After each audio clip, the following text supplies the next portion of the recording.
Welcome one and all, I'm Decoy, back with some more cool and unique camp locations for you. We're starting off in the forest this week with a location that I'm surprised I haven't managed to get around to it yet. But down near Charleston, there's this awesome little ship right here. And the only thing that slightly annoys me about it is that it's tilted. Just a little, not a lot, but just enough to where it may be a little bit of an annoyance. But overall, it is a really nice looking ship. I keep wanting to say boat, but I feel like that's inappropriate. It's definitely a ship. So if you're someone that runs a harpoon gun, you do get some free harpoons here. You will also get a cooking station. Of course, you had the dog food back there. Then you got some stew. I mean, free food. Again, always amazing. I can never get enough free food. I love me some food. So aside from the vessel itself, which is pretty darn good looking, I think if I was camping here, I'd want to make like a crow's nest up there. I think that'd be pretty cool. I don't know. I might get distracted, start pretending I'm a pirate or something. Now, location's right down here near the Charleston station. Fair warning, I'm not sure if camping there will screw up the random spawn at the station. That would take some playtesting. Now let's head to Toxic Valley, where we have a really simple location, but at the same time, a tiny bit of a mystery. Because there's a whole bunch of bones scattered around this spot. I mean, quite a bit. Then we got like a bear rug that's mostly covered up. I mean, it does kind of look cool. I mean, if they'd went all out on it, it'd almost be like a polar bear. But you got a chair right there, almost like a throne. It's got a sledgehammer with it. And then we got whatever the heck this thing is. And when I look at it, though, it makes me wonder if it's kind of like a little raider throne out here in the middle of nowhere. You do get some wood piles. That's whoop-de-doo, I know. But they're there, just in case you need them. I will say, I do like the flag. And getting a free flag that's waving in the wind's pretty cool. Now, if you're wanting to camp here, you'll find it way up here. It's a half-decent spot. For being in Toxic Valley, it's not horrible. It could definitely be far worse. But now let's head down to the ash heap. And while it might not look it, this is considered the ash heap. Now, you will get that awesome blue tent over there, and we'll get to that in a minute. First, we gotta wrap our way around. We're gonna start off with wood piles. I know how important that is to you, to have them wood piles. Now, you do get a free picnic table, chair, board game, that kind of stuff. But I really do like that tent. I just like the shade of blue that it is. And the fact that it has a free light on the inside is huge. All right, free lighting at your camp is also important. Because those lights will eat up your budget. Other than that, not a whole lot going on inside the tent. You will get a couch out here. I'm not sure why they bothered dragging a couch with them. But hey, they did, and that's their loss and your gain. More wood piles, alright? Apparently we can't have enough wood piles.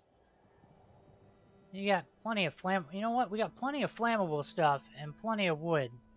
I think they're trying to tell us we should start a fire. So, I mean, look, more wood pile? Alright, yeah, I think a fire is the way to go.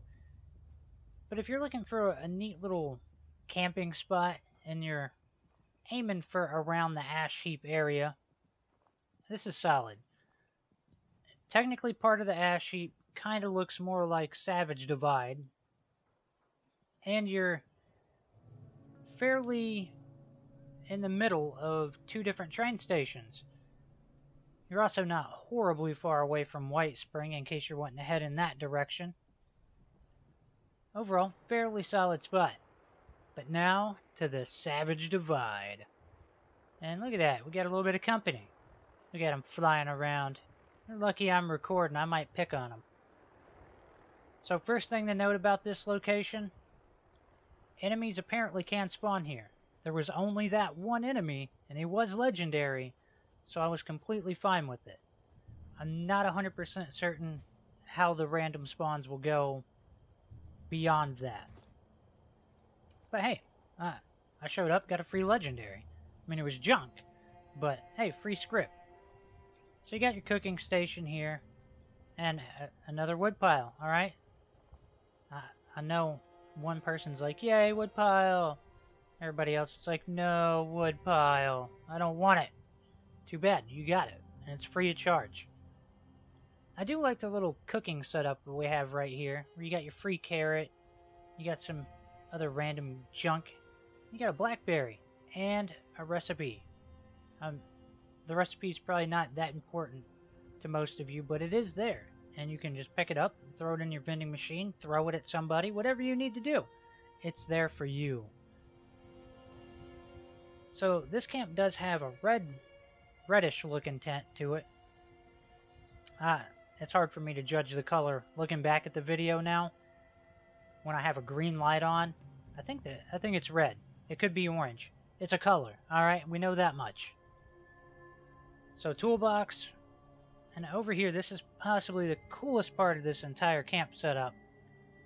You have like a rappelling rope, or rock climbing rope, whichever way you want to look at it. And add a little bonus, at the bottom of that rope, there's some more dead bodies, alright? So if you're in the market for dead people, you'll find them here. They are definitely hanging out. And I don't think they're going anywhere anytime soon. So location-wise, you're way down at the bottom of the map. You're definitely out of the way. Now let's head to the mire. And I don't know how many people are going to get on board with me on this location. But I feel like it has a very specific purpose. Because out here in the mire, there's this tree stump with candles on it and a black bolt. What is it doing here? What is going on? And I think I have the perfect idea set up for this camp. So, if you're camping here and you're a cultist, you got all the cultist totems, all that good stuff, set up here, throw your totems all around it, and you can have all sorts of crazy cultist mischief going on. I mean, beyond that, I don't know what you would use the spot for, but you're all a crafty group. I'm sure you can think of something. So location-wise, it's really not bad because you're close to Harper's Ferry, close to the Purveyor. Overall, fairly solid for its location in the mire.